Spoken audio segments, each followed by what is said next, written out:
Welcome to the Shadow Report. No. Out of my chair. Welcome to this week's edition of the Shadow Report. Yes, I'm back. Okay, let's see. Excellent news this week. Galactic Beat is a new sci-fi series, young adult sci-fi series that is made for TV. And Crystal Lake Publishing required the novelization rights. Let's see, it says a young adult sci-fi franchise called Galactic Beat, a new adventure created in partnership with XG3 Film Productions and legendary TV film creator Glenn Eric Larson. So get ready to follow a widowed father detective and his preteen daughter as they recruited from Earth to a distant alien world full of mysteries, thrilling adventures, and unforgettable characters.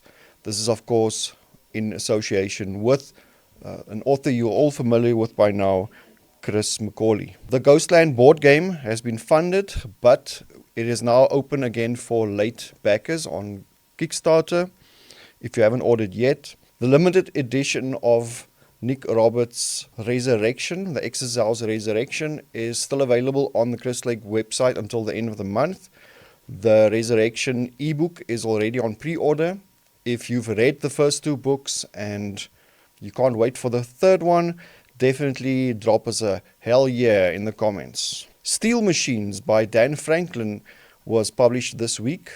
It takes place in Prague, 1945. An 8-year-old boy is the sole survivor after a family massacre.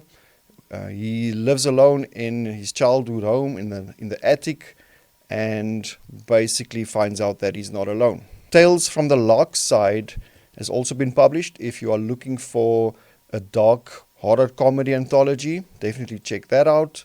It includes authors such as Lindsay Goddard, Devin Anderson, and Tommy B. Smith. The End of the World as We Know It, another anthology release.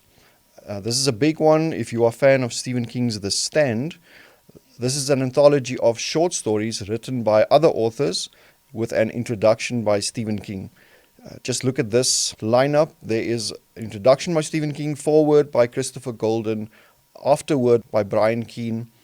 Contributors include Maurice Broaddus, Poppy Z. Brite, Summer Cannon, Richard Chismar, Jonathan Yance, Alma Katsu, Joe R. Lansdale, Tim Leben, Josh Malerman, Ronald Melfi, Usman T. Malik, Cynthia Paleo, Paul Tremblay, Bev Vincent, Chuck Wendig, Rath James White, Rio Ewers, and many more.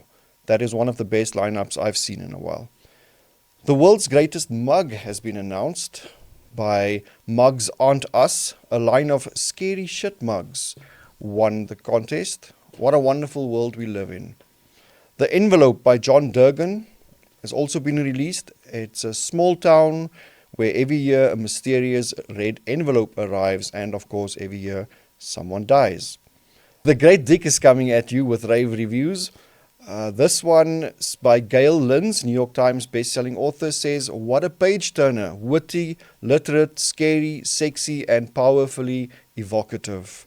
Definitely pre-order that one. Food to Die For by John Ward is on pre-order. This is the 8th book in his Scavell series for middle grade readers, which is a lot like Goosebumps. The Harvest will also be out. That's the 7th book this coming week. Talking about Scavell, How to Create a Monster, the 2nd book in the series, is on a 99-cent Kindle sale this weekend. Taylor Grant's collection is also still on pre-order, The Shuddering Breath Before Oblivion. Taylor was an amazing author and the former president of Webtoon. He actually worked with Stan Lee in the 90s, working on what was pretty much the first comic book on the internet. Highly recommend it. And that's it for this episode of the Shadow Report. Tune in next week and remember to drop in the comments whatever news is taking place in your corner of the world. As always, keep reading, keep writing, keep playing, and definitely keep creating.